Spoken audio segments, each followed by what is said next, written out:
बिस्मिल्लाहिर्रहमानिर्रहीम। जी स्टूडेंट्स, हमारे टॉपिक्स जो है लेक्चर्स चल रहे हैं इंटीग्रेशन के बारे में। हमने इंटीग्रेशन के बारे में काफ़ी कुछ सीख लिया है कि इंटीग्रेशन क्या होती है, किस किस जगह कैसे कैसे अप्लाई करनी है। लास्ट लेक्चर में हमने पार्शियल फ्रैक्शन के बारे में डिस्कस किया है कि पार्शियल फ्रैक्शन कहाँ इंटीग्रेशन में काम आती है।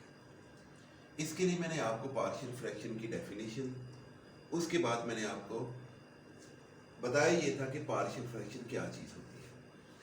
अब हम देखते ये हैं कि इंटीग्रेशन में पार्शियल फ्रैक्शन का क्या रोल है, किस तरह इंटीग्रेशन में पार्शियल फ्रैक्शन अपना रोल प्ले करती है। इसको देखने के लिए मैं पहले पार्शियल फ्रैक्शन बनाने के आपको मेथड बताता हूँ। जी, पार्शियल फ्रैक्शन बनाने के चार मेथड्स होते हैं। पार्शियल फ्रैक्शन, इसके चार केसेस हैं, वो चार केसेस हम डिस्कस कर लेते हैं ताकि हम पार्शियल फ्रैक्शन अच्छी तरह समझ सकें। Case number 1, when denominator contains all linear factors। जी स्टूडेंट्स, हमने देखना ये है कि अगर किसी भी फ्रैक्शन में डिनोमिनेटर में तमाम की तमाम रकमें लीनियर हों, उसके पार्शियल फ्रैक्शन कैसे बनते हैं। केस नंबर 2 हम डिस्कस करते हैं। केस नंबर 2 ये है, when denominator contains linear repeated factors। और केस नंबर 3 हमारा ये है कि when denominator contains irreducible quadratic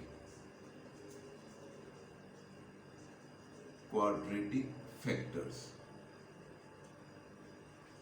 और केस नंबर 4 क्या है कि व्हेन डिनोमिनेटर कंटेन्स रिपीटेड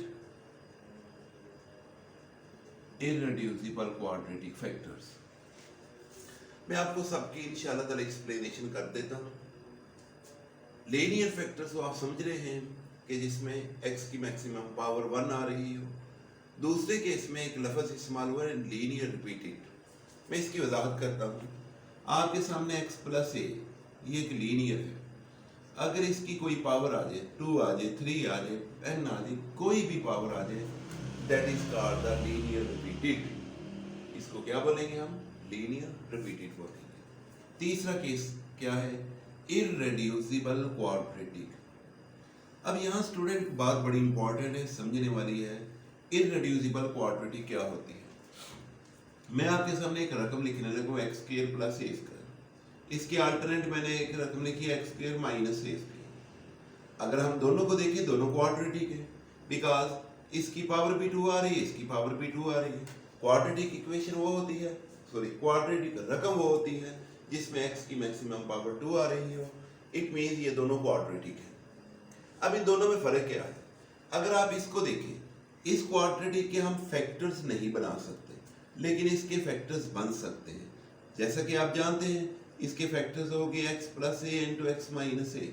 ये आपके पास फैक्टर्स बनने के बाद लीनियर फैक्टर में तब्दील हो गई है। इस रकम को बोलेंगे रेड्यूसिबल क्वाड्रेटिक, लेकिन इसको बोलेंगे इररेड्यूसिबल क्वाड्रेटिक। अगर किसी भी फ्रैक्शन में इररेड्यूसिबल क्वाड्रेटिक रकमें आ जाए तो उसके पार्शियल कैसे बनाने हैं। और अगर इसकी पावर 2 आ जाए, 3 आ जाए, 4 आ जाए, 5 आ जाए, समथिंग पावर आ जाए, तो वो होगी रिपीटेड इररेड्यूसिबल क्वाड्रेटिक। ये 4 केसेस हैं जिनकी मदद से हम पार्शियल फ्रैक्शन को डिस्कस करते हैं कि पार्शियल फ्रैक्शन किस तरह बनते हैं। मैं आपको इसकी एग्जांपल देकर साथ ही इंटीग्रेशन को इंशाल्लाह ताला क्लोज करने की कोशिश करूंगा इन्हीं टॉपिक के अंदर।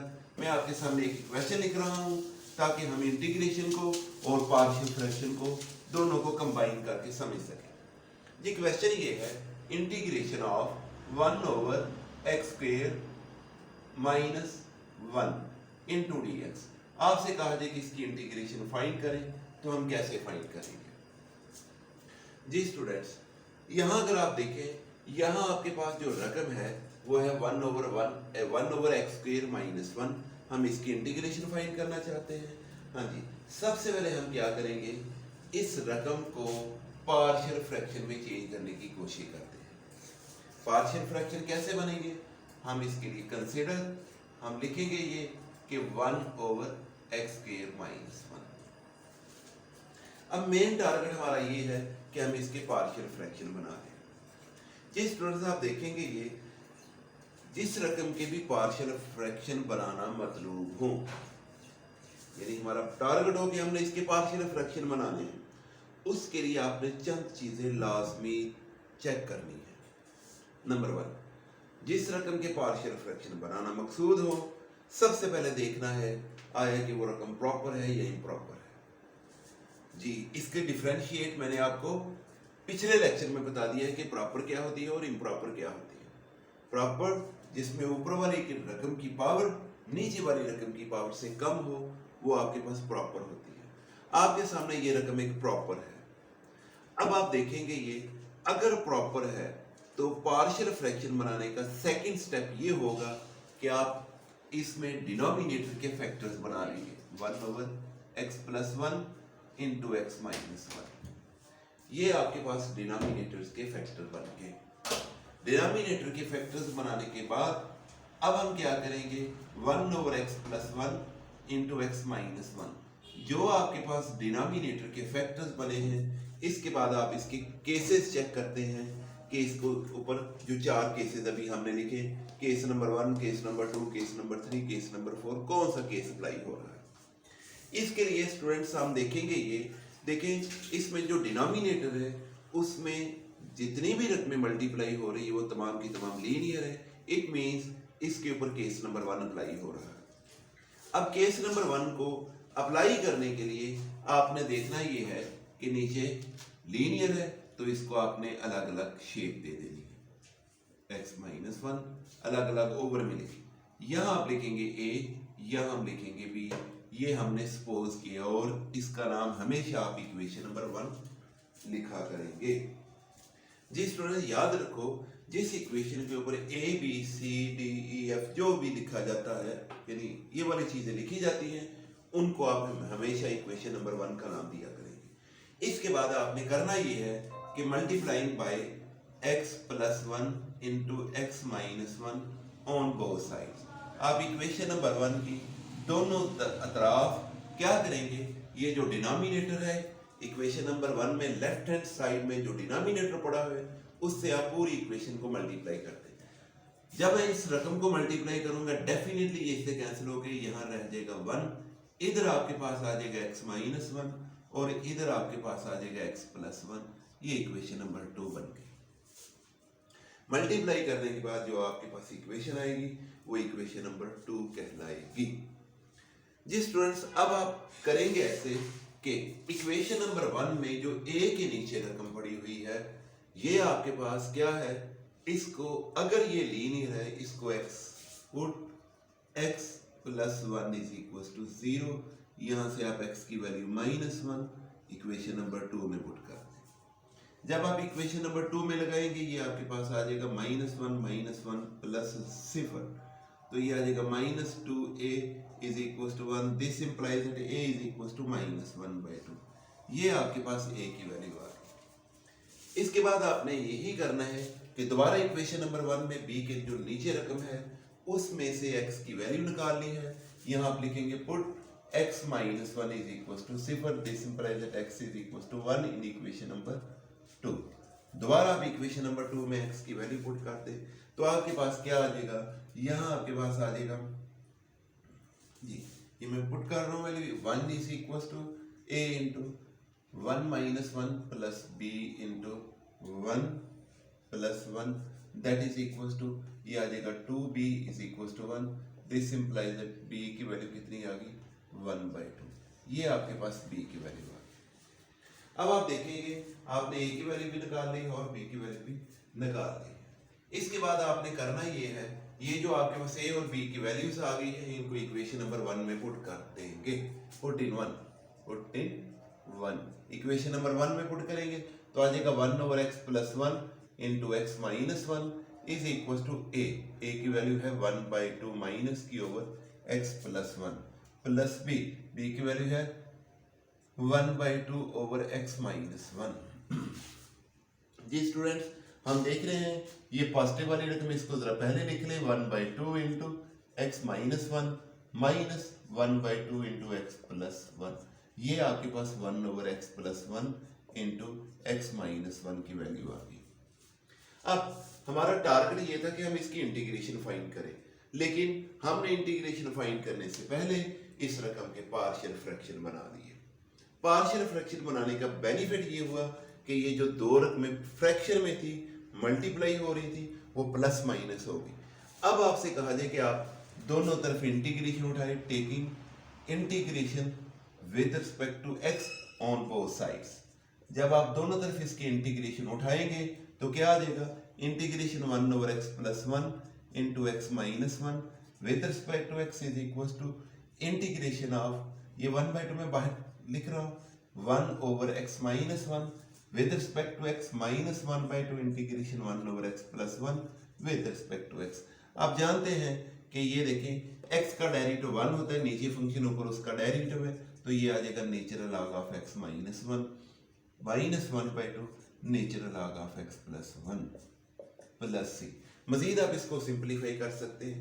देखें हमारे पास एक फंक्शन दिया हुआ था जिसकी हमने इंटीग्रेशन फाइंड करनी थी। हमने इस इंटीग्रेशन को हल करने के लिए पार्शियल फ्रैक्शन फाइंड किए। पार्शियल फ्रैक्शन फाइंड करने के बाद हमने अलग अलग इंटीग्रेशन फाइंड की, तो हमने बड़ी आसानी से इसकी इंटीग्रेशन फाइंड कर ली। ये था स्टूडेंट्स इंटीग्रेशन का और पार्शियल फ्रैक्शन का रिलेशन। इसका मतलब ये हुआ कि पार्शियल फ्रैक्शन हकीकत में हमें इंटीग्रेशन को सॉल्व करने में मदद देते हैं। ये थी पार्शियल फ्रैक्शन।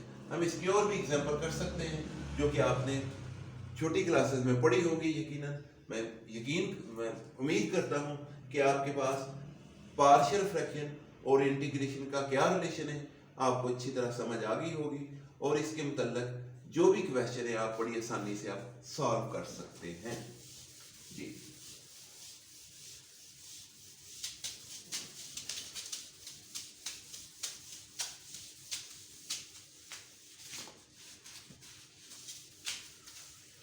जी स्टूडेंट्स हमने फर्स्ट लेक्चर से लेकर आज 8वां लेक्चर हमारा है। इस 8वें लेक्चर तक हमने जितनी भी चीजें डिस्कस की हैं वो सारी की सारी क्या थी, इंटीग्रेशन के बारे में थी। हमने अभी तक जितनी भी इंटीग्रेशन पढ़ी है ये सारी की सारी एक प्रॉपर इंटीग्रेशन है। इंटीग्रेशन की दो किस्म होती है, एक होती है प्रॉपर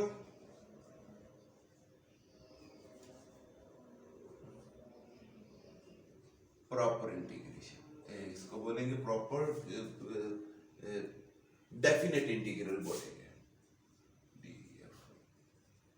डेफिनेट इंटीग्रेशन। अभी तक हमने डेफिनेट इंटीग्रेशन के बारे में डिस्कस किया, और ये जितनी भी एक्सरसाइजेस हैं ये सारी की सारी डेफिनेट इंटीग्रेशन के बारे में ही थी। अब हम नेक्स्ट जो टॉपिक है वो हम देखते हैं दूसरी किस्म जो है डेफिनेट इंटीग्रेशन, जिसका नाम है ये जो हमने पढ़ी है इंटीग्रेशन, ये इनडेफिनेट इंटीग्रेशन पढ़ी है। जितनी भी हमने इंटीग्रेशन पढ़ी है ये सारी की सारी इनडेफिनेट इंटीग्रेशन थी। अब हम देखते हैं दूसरी किस्म जो है वो क्या है, वो है डेफिनेट इंटीग्रेशन।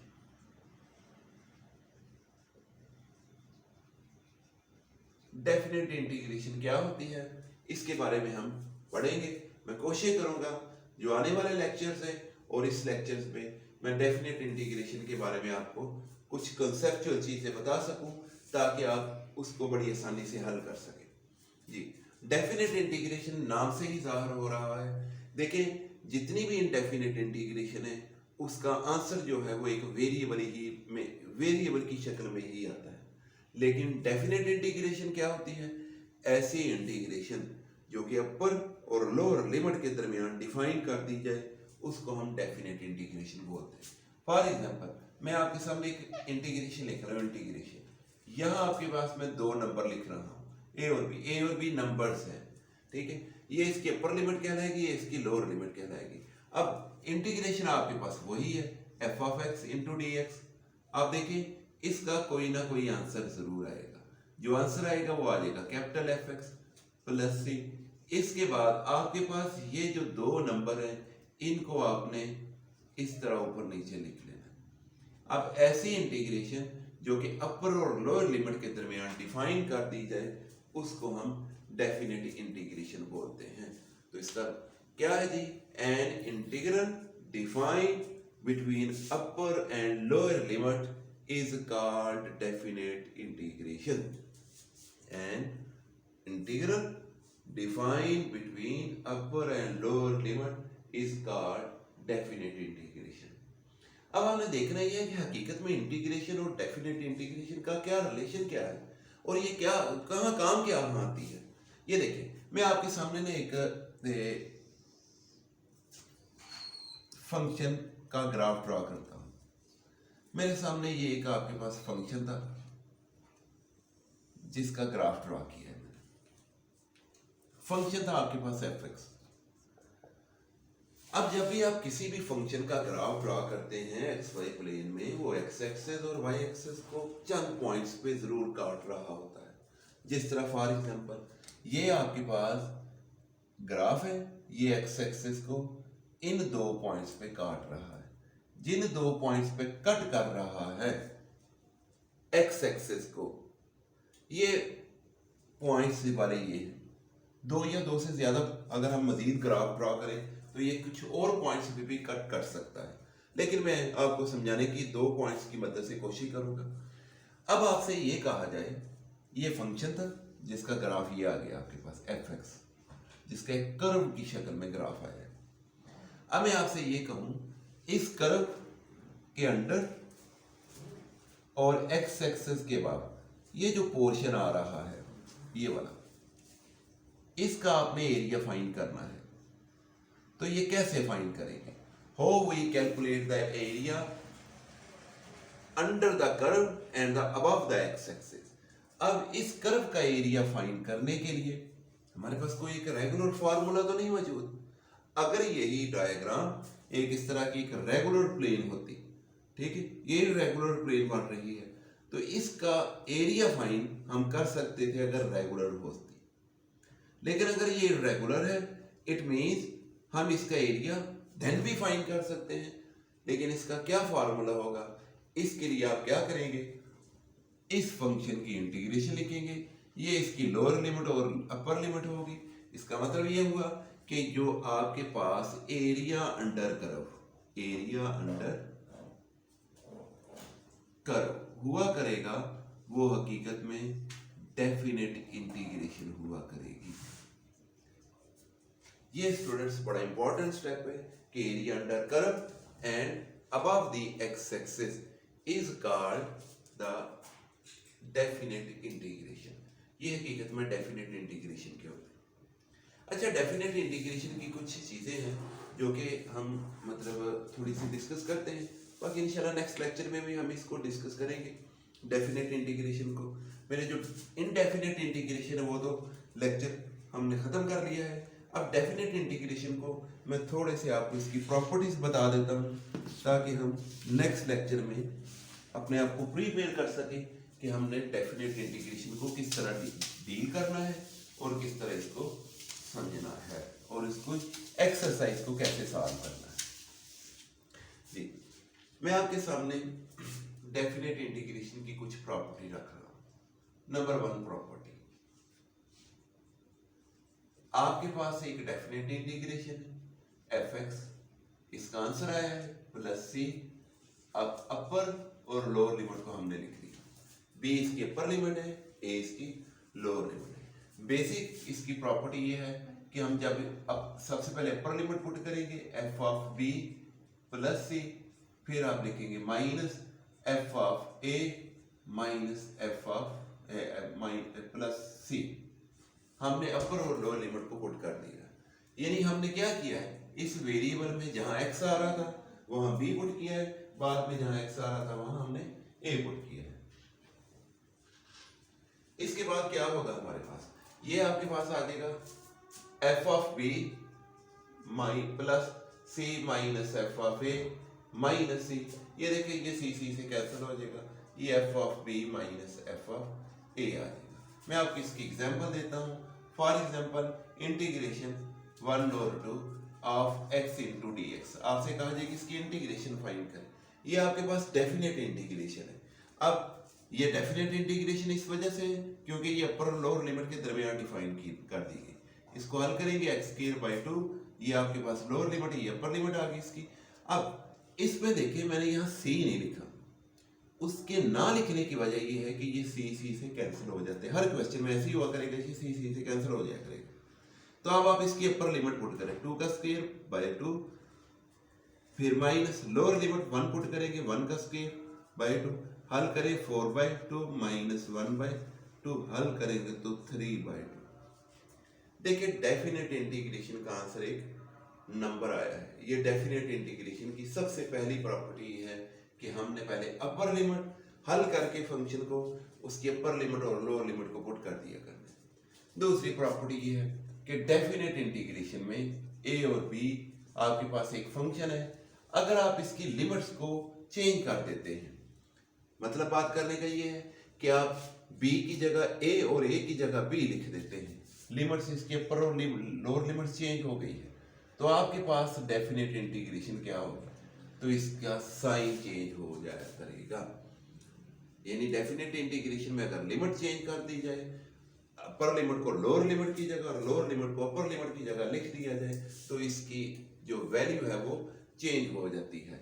इसके बाद नंबर 3, थर्ड प्रॉपर्टी ये है, डेफिनेट इंटीग्रेशन में आपने एक नंबर से दूसरे नंबर तक अप्रोच करना है, तो इसको कैसे अप्रोच किया जा सकता है। इसकी एग्जांपल ऐसे ही दूंगा मैं, जिस तरह आपसे कहा जाए कि आपने एक सफर शुरू करना है एक पॉइंट से दूसरे पॉइंट तक, अब उसके दरमियान में आपने एक पॉइंट से तीसरे पॉइंट तक जाना है। ये देखिए 1 से लेकर 3 तक पहुंचना है आपने।